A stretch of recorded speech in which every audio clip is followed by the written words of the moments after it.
Episode 4 शुरू होता है डॉक्टर के उस पिंक केमिकल वाले इंजेक्शन सीन से। तेजुंग की नजरें क्लॉक पर अटकी हैं और डॉक्टर तेजुंग को इंजेक्ट करता है और बाहर आकर सीधा किसी को टेक्स्ट भेज देता है। 30 मिनट में सब खत्म। बंदा लिटरली टाइमर लगाकर मर्डर कर रहा होता है। डॉक्टर और गार्ड जैसे ही निकलते हैं तेजुंग अपना सीक्रेट वेपन निकालता है, वो छोटा सा कील जो उसने चर्च के बेंच से चुराया था और साथ ही वो कीज जो उसने प्रीवियस एपिसोड्स में बनाई थी। उस कील से वो वायरिंग में शॉर्ट सर्किट करता है जिससे सीसीटीवी ऑफ हो जाता है। गार्ड फौरन भागकर देखने जाते हैं और तेजुंग इस केओस का पूरा फायदा उठाता है। वो अपनी हैंडमेड कीज से गार्ड का सिक्योरिटी कार्ड चुराता है और स्टोरेज में सिविलियन क्लॉथ्स भी ले लेता है। ये क्लॉथ्स वो अपनी प्रिजन यूनिफॉर्म के नीचे पहन लेता है। Full mission impossible mode. अब वो सिक्योरिटी कार्ड से जोन ए को पास करके जोन बी की तरफ जा रहा होता है, बट अचानक से एक गार्ड आने की वजह से वो स्टोरेज रूम में आ जाता है। गार्ड से तो बच जाता है लेकिन अचानक उसे तेज दर्द महसूस होता है। पिंक केमिकल अपना काम शुरू करता है।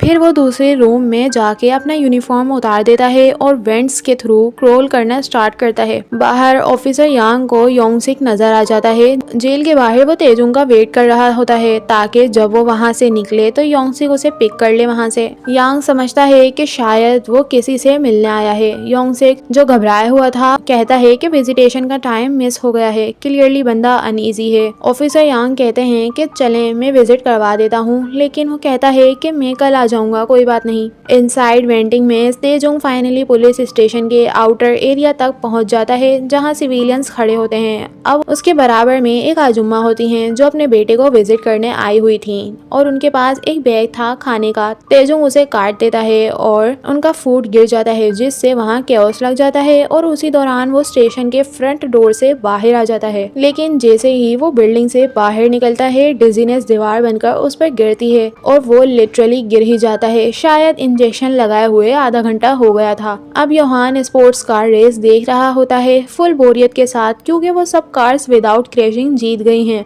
वो चाहता था कि कोई एक्सीडेंट वगैरह हो ताकि उसे मजा वगैरह तो आए। वो कोच से अपनी फीलिंग शेयर भी करता है जिस पर कोच काफी रिस्पेक्ट के साथ कहते हैं कि इन सब में ड्राइवर्स की जान को खतरा हो सकता है। उसकी बातें सुन के योहान काफी ज्यादा डिसअपॉइंट होता है, इतना कि अपनी स्पॉन्सरशिप का कॉन्ट्रैक्ट ही खत्म कर देता है। कट टू योहान्स मेंशन, जिसे देखकर तो बंदा भूल ही जाए कि दुनिया में बिल्स भी होते हैं। अब योहान एक प्रोजेक्ट पर काम कर रहा होता है जो कि एक रेसिंग ट्रैक ही लग रहा होता है और उसकी क्या स्ट्रेटेजी होने वाली है कोई नहीं जानता, क्योंकि वो नैनी के कान में बताता है कि क्या करेगा आगे। वो काफी एक्साइटेड लग रहा था उस वक्त। अपनी नैनी को कहता है मिनिस्ट्री ऑफ जस्टिस से कनेक्टेड क्लाइंट्स को कॉल करो जो इसमें इन्वेस्ट करें, और नैनी भी इतनी खुशी से सुन रही होती हैं जैसे उसके बचपन का सपना पूरा हो रहा हो। अगले सीन में पुलिस कमिश्नर वार्डन से मिलवाने किसी को लाते हैं। किससे? आन योहान से। पहले तो योहान को वो कोई छोटा मोटा इंसान समझ लेते हैं, लेकिन जब कमिश्नर उसको इतनी रिस्पेक्ट देते हैं और जाते वक्त कहते हैं कि ये जो भी कहे उसकी बात मान लेना और मना नहीं करना, तो उसे भी समझ आ जाता है कि ये कोई आम बंदा नहीं है। योहान काफी डिसरिस्पेक्टफुल तरीके से फुल बिजनेस स्टाइल प्रपोजल देता है। वार्डन के सामने एक फाइल, एक बैग जिसमें गोल्ड बार्स पड़े होते हैं रख देता है। उसकी रिक्वेस्ट ये है कि वो कुछ ब्रूटल कैदियों को अपने साथ ले जाना चाहता है और ब्रूटल के साथ साथ वो लोग भी चलेंगे जिससे वार्डन परेशान हो और चिढ़ते हो। वार्डन मना ना कर पाए इसलिए वो वार्डन को धमकी भी देता है कि वो सबको बता देगा कि वो कैदियों से पैसा लूटता है और उसे क्रिप्टो में इन्वेस्ट करता है, जिससे उसकी जॉब को काफी बड़ा खतरा हो सकता है। बस वार्डन बिक जाता है और उसकी रिक्वेस्ट एक्सेप्ट कर लेता है। इधर ऑफिसर यांग सीसीटीवी फुटेज चेक करते हैं और हमें पता चलता है कि तेजुंग असल में एस्केप नहीं कर सका था बेचारा। वो इन्फर्मेरी में होश में आता है जहाँ रियल डॉक्टर बताते हैं कि उसके सिस्टम में चूहों का जहर मिला है, लेकिन शॉकिंगली योंगसिक विजिट के टाइम पर जो उसे विटामिन दिया करता था वो उसके लिए एंटीडोट बन गए। उसको एक्स्ट्रा टाइम मिल गया जिसकी वजह से आज वो जिंदा है। ऑफिसर यांग आते हैं और उसे डांट देते हैं, कहते हैं कि मैंने तुम्हारे साथ बहुत अच्छा सलूक किया और तुमने ये किया मेरे साथ। बेचारा जेन्युइनली हर्ट था। वार्डन दोक्सू को सॉलिटरी से निकाल देता है और टिपिकल वार्निंग देता है,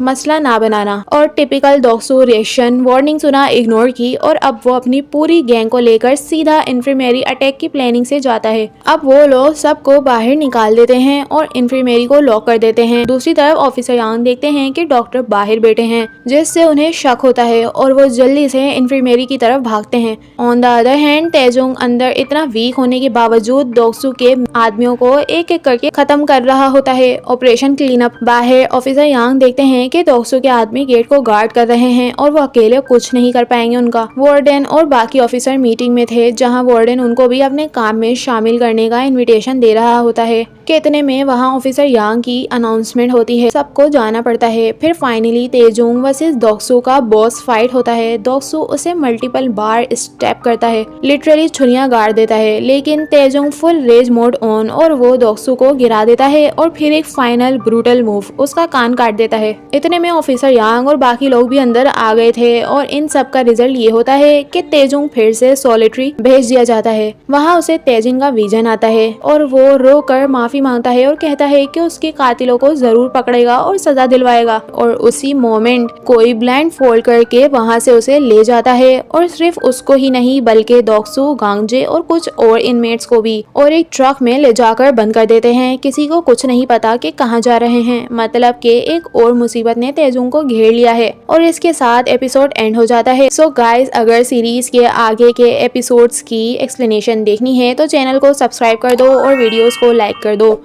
motivation purpose. And till the next one, bye bye.